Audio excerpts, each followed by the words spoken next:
The old mansion loomed, a spectre against the twilight sky. Ivy, thick as a man's arm, choked the facade. Windows, like vacant eyes, stared back at the approaching cars. Inside, dust motes danced in the faint light filtering through grimy panes. 7 college friends, escaping the city for a weekend, laughed, their voices echoing in the cavernous hall. They were oblivious for now to the secrets the mansion held. This was to be their haven, their escape. Little did they know it was a prison waiting to claim them. Mark, the de facto leader, flung open the creaking doors to dusty rooms. Sarah, his girlfriend, shivered, a strange unease settling upon her. She felt watched, every instinct screaming at her to flee, but she brushed it off, attributing it to the mansion's age and oppressive atmosphere.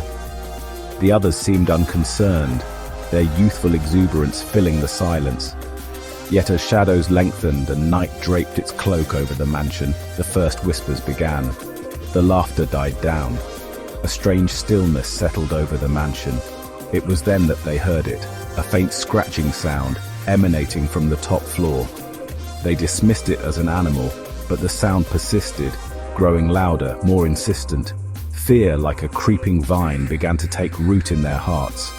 The mansion, no longer a sanctuary, had become a predator, and they, its unsuspecting prey. The scratching became a tapping, rhythmic and insistent, like fingernails on a coffin lid. It seemed to come from a room at the end of the hallway, its door locked and bolted. Curiosity, fueled by a growing sense of dread, drew them towards it. John, the jokester, tried the handle, but it wouldn't budge. "Must be some old junk in there," he said, forcing a laugh that sounded hollow even to his own ears.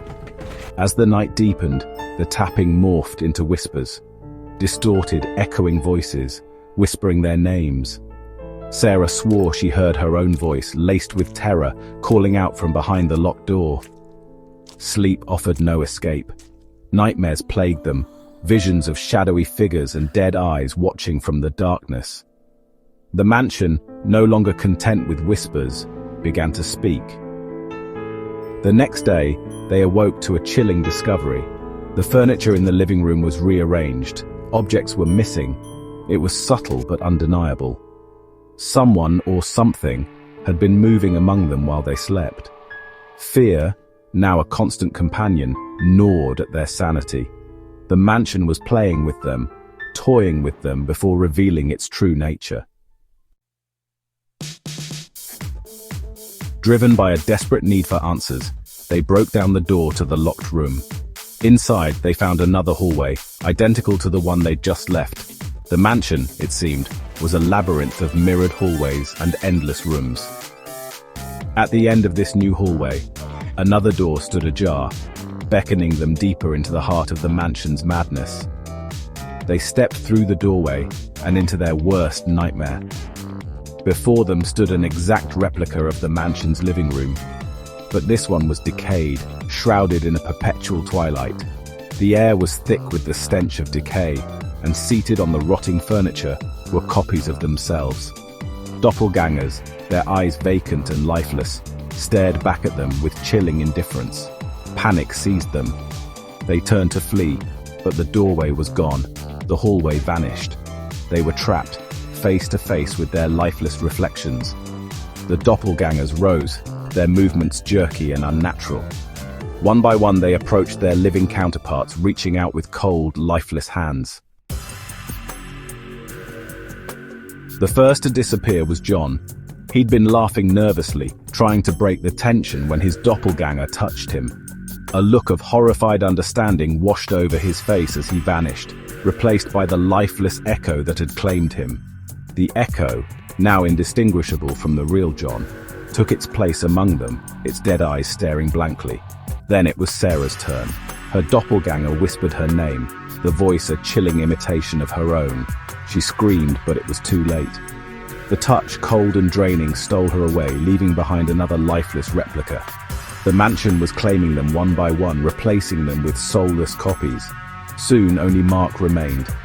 He looked around at the faces of his friends, unable to tell who was real and who was an echo. The mansion had won.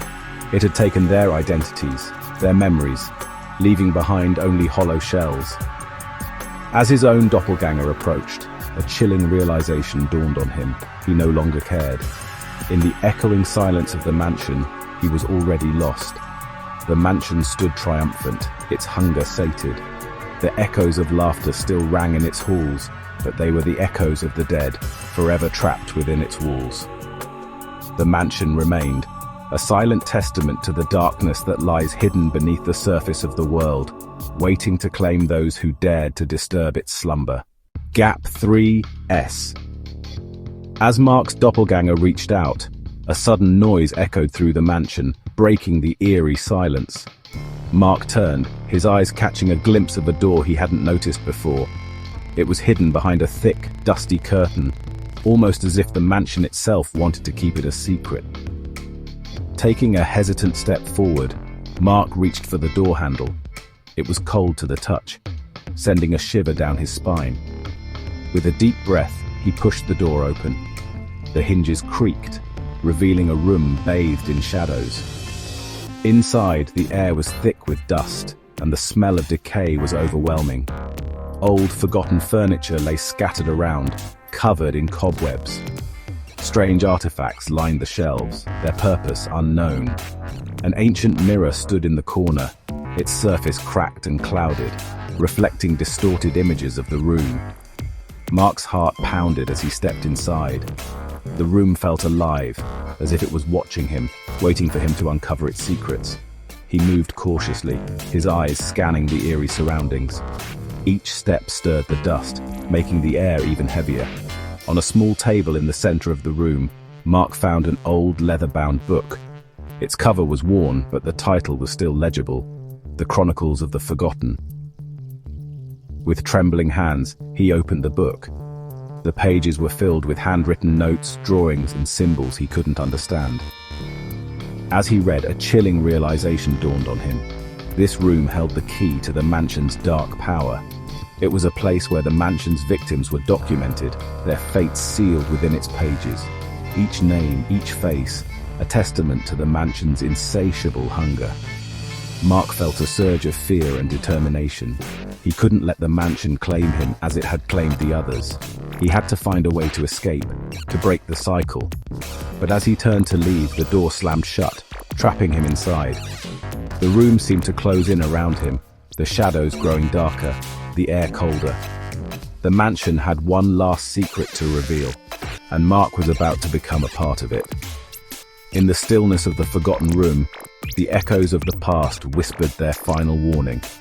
The mansion's hunger was never truly sated. It would always find new souls to claim, new stories to add to its dark chronicles. And now, Mark's story was about to be written.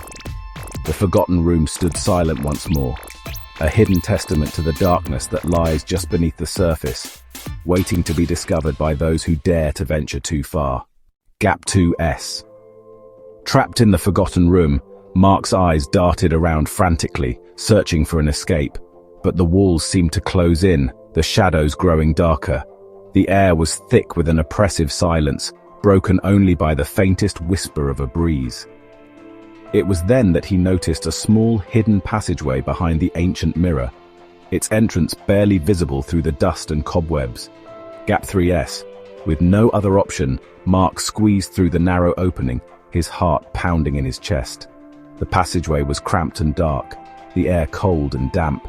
As he moved deeper, the faint sound of whispers grew louder, echoing off the stone walls. Each step felt like a descent into madness, the atmosphere growing more oppressive with every passing moment. Gap 3S. The passageway opened into a vast, cavernous chamber, dimly lit by flickering torches. The walls were lined with ancient, crumbling stone, and the air was filled with an eerie, otherworldly glow. This was the Phantom's Lair, a place of darkness and despair, where the mansion's most malevolent spirit resided. Gap 3S. As Mark stepped into the lair, he was immediately struck by the overwhelming sense of dread. The air was thick with the presence of the Phantom, its malevolent energy palpable. Ghostly apparitions flitted about, their mournful wails echoing through the chamber. The torches flickered and danced, casting eerie shadows on the walls. Gap 3S.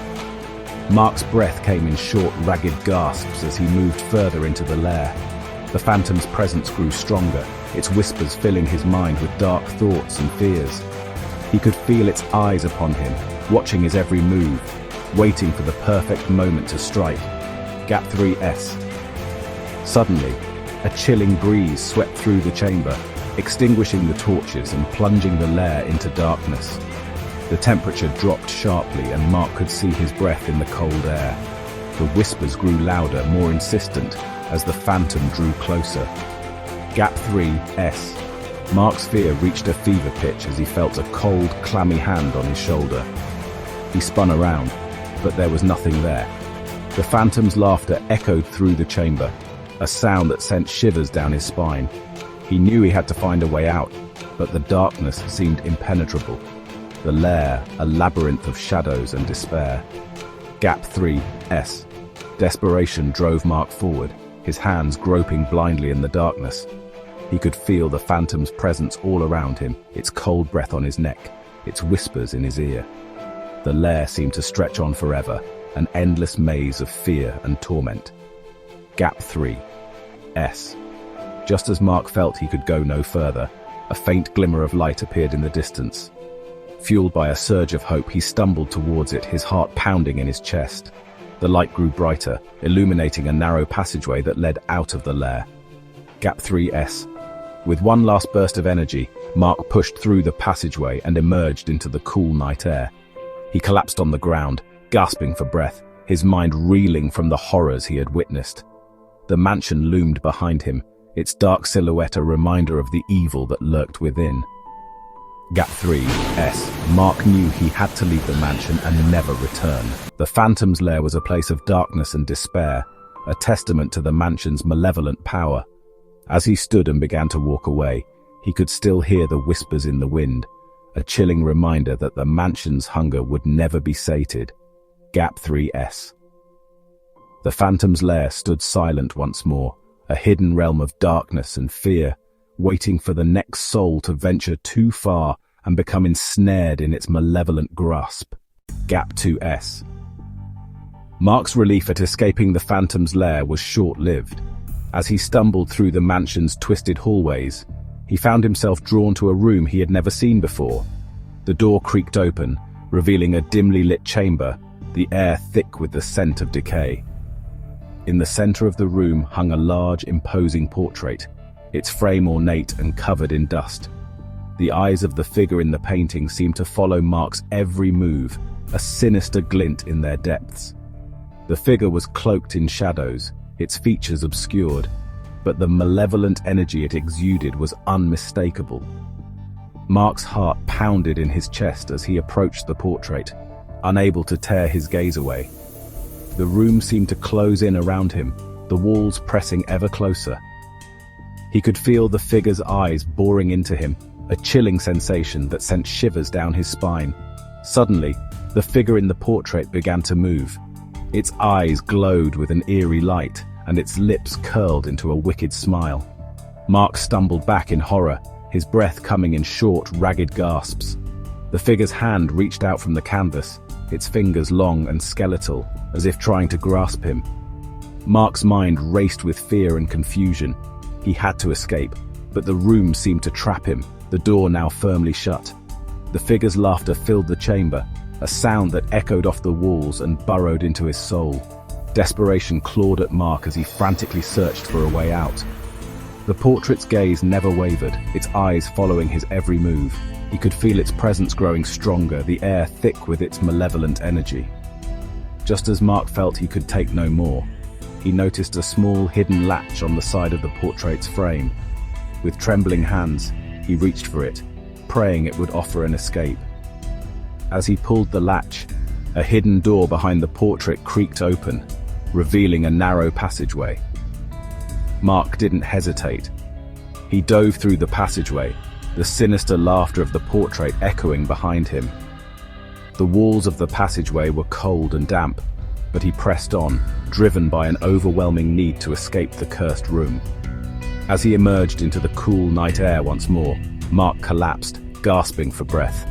The mansion's dark silhouette loomed behind him, a constant reminder of the horrors within. He knew he had to leave and never return, for the mansion's malevolent power would never rest.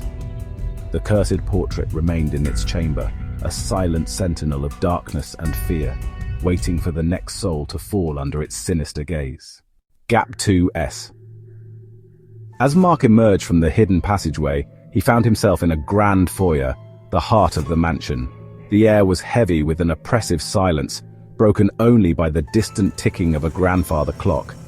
This was it, the core of the mansion's malevolent power. Mark's eyes darted around the room, taking in the faded grandeur of his surroundings. The walls were adorned with ancient tapestries, each depicting scenes of torment and despair. At the far end of the room stood a massive, ornate door, its surface etched with symbols that seemed to writhe and twist in the dim light. With a deep breath, Mark steeled himself and approached the door. He could feel the malevolent energy pulsing from it, a dark presence that whispered of unimaginable horrors. As his hand touched the cold iron handle, a chill ran down his spine. There was no turning back now. The door creaked open, revealing a vast chamber bathed in an eerie, otherworldly glow. At the center of the room stood a figure cloaked in shadows, its eyes glowing with a malevolent light. This was the source of the mansion's evil, the entity that had ensnared countless souls. Mark's heart pounded in his chest as he stepped into the chamber. The figure's gaze bore into him, its presence overwhelming. But Mark refused to back down. He had come too far, faced too many horrors to falter now. "Who are you?" Mark demanded, his voice steady despite the fear gnawing at his insides. The figure's laughter echoed through the chamber, a sound that sent shivers down Mark's spine. "I am the keeper of this mansion," it replied, its voice a chilling whisper. "I have existed for centuries, feeding on the fear and despair of those who dare enter." Mark clenched his fists, his determination unwavering. "I won't let you claim another soul," he declared, his voice filled with resolve. The figure's eyes narrowed, its malevolent energy intensifying. "You are brave, but bravery alone will not save you," it hissed. "You will join the others, trapped within these walls for all eternity." As the figure advanced, Mark felt a surge of adrenaline. He had to fight, to survive. With a fierce determination, he lunged at the entity, his every move driven by a desperate will to live. The battle was fierce, the air crackling with dark energy. Time seemed to blur as Mark fought with every ounce of strength he had. The figure's power was immense, but Mark's resolve was unbreakable. With a final, desperate effort, he managed to strike a decisive blow, the entity's form dissipating into a cloud of darkness. As the chamber fell silent, Mark collapsed to his knees, gasping for breath. He had done it. He had faced the ultimate evil and survived. The mansion's oppressive presence began to lift, the air growing lighter. Mark knew he had to leave before the entity could regain its strength. With renewed determination, he made his way back through the mansion, every step bringing him closer to freedom. As he stepped out into the cool night air, he felt a sense of relief wash over him. The mansion's dark silhouette loomed behind him, but its power over him had been broken. He walked away, knowing he had faced the ultimate confrontation and emerged victorious. The mansion would forever be a place of darkness and fear, but Mark had escaped its grasp. He was free. Gap 2S.